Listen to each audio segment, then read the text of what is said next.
5th grade when all your teachers told you how reading was good for your brain, and you thought, why would I spend my time reading? Well, it turns out that they were right, and reading is really good for your brain. Firstly, let's talk about white matter in your brain. White matter is a collection of nerves and fibers in the brain that helps the brain learn and function. According to Harvard Medical School, Reading in the Brain by Maddie, PhD, white matter is a collection of nerve fibers in the brain, which helps the brain learn and function. Reading ability in young children is related to growth of the brain's white matter tracts. Strong readers, they discover, start out with strong signals in both tracts and get stronger over time. The opposite pattern occurs in weaker readers. So think of the white matter as a two-way road. So let's say that the one road is smooth and you can drive super easy on it. That's how it is for easy readers and how they read super nice. The road is super easy, straight, it's not bumpy. For bad readers, this white matter is bumpy for them. So think of driving on a bumpy road. It's harder to drive. That is how it is for readers that struggle with reading. Their white matter is bumpier and not as smooth, which causes them to have difficulty. Now, what parts of your brain are active when reading? According to the National Library of Medicine by S.M. Houston, 2025, learning how to read, then further practicing develop cognitive, linguistic skills, and phonological awareness. S.M. Houston also did an experiment with teens, giving them tests to see how their brain performed and what parts of the brain were being used. The color sections showcase the different sections of your brain used when reading and comprehended.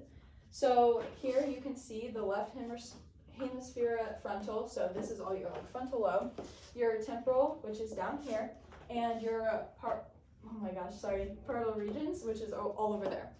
So as you can see, your brain has so much that it uses when you read. So why you might think, well, reading isn't important for my brain, it seriously is, and it uses so much of your brain to learn and to show how you read. Okay. Now, long-term effects. According to the National Library of Medicine by Gregory S. Burns in their 2013 post, an experiment held on 12 females and 9 males, so 21 in total.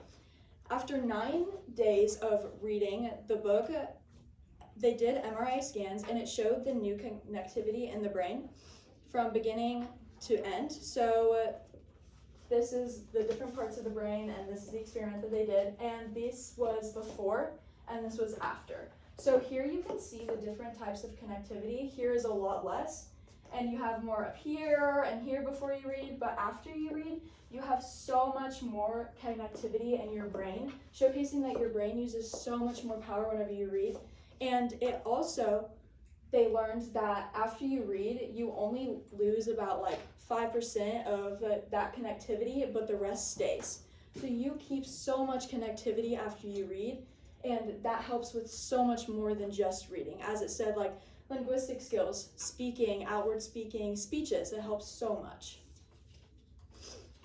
Now, this is also more. This was the left side of the brain, and it shows the different colors, and so don't worry about that, that's super confusing. Pretty much what this is saying is these are the different areas of your brain that are very strongly used whenever you do read. And so use more of your left side than your right side. So reading trains the left side of your brain, not always so much as your right, and you can do other things to train your right side of your brain. Now, let's talk about what different types of literature and reading affect your brain. Now you may think, oh, all reading just affects the same parts of your brain, which is not true. Now, fiction affects the brain in your hippocampus.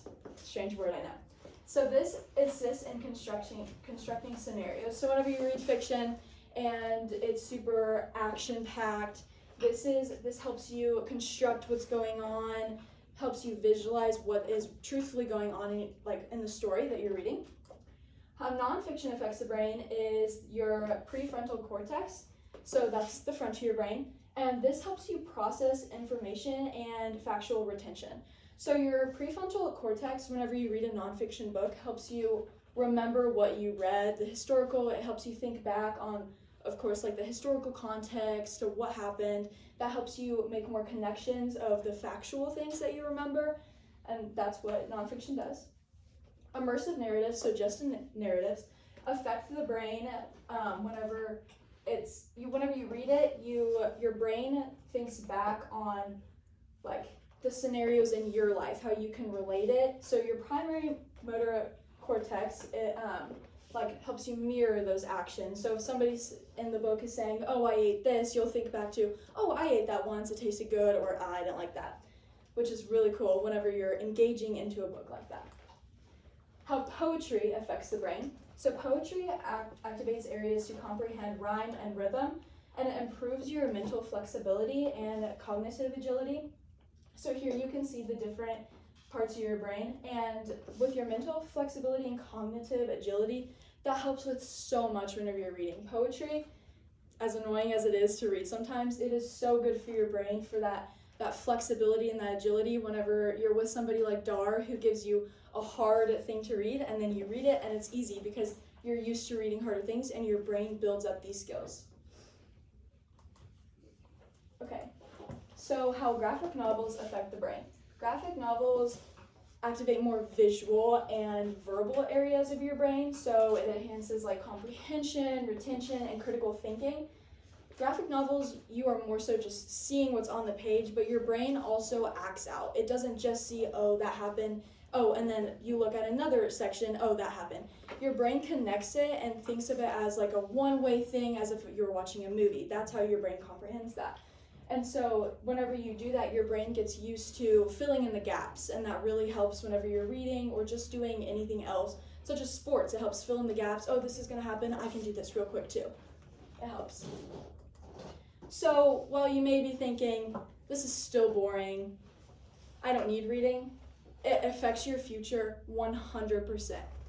So in Reading for Lifelong Health, published by National Library of Health in 2024 by Karen Baker, research shows that access to books results in higher neurocognitive functions and better physical health in adulthood. Children from homes that encourage literacy are more likely to achieve future academic success, as those with more books at home achieve on average 3 years more schooling, regardless of their parents' education, occupation, and economic status. So this means even if your parents just work at a gas station and they're struggling, if you read and you have that comprehension and you train your brain, you don't have to work at that gas station. You can go to school, you can understand more. And so reading is very important.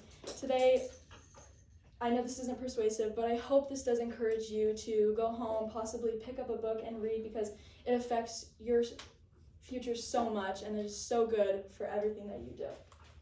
Yeah.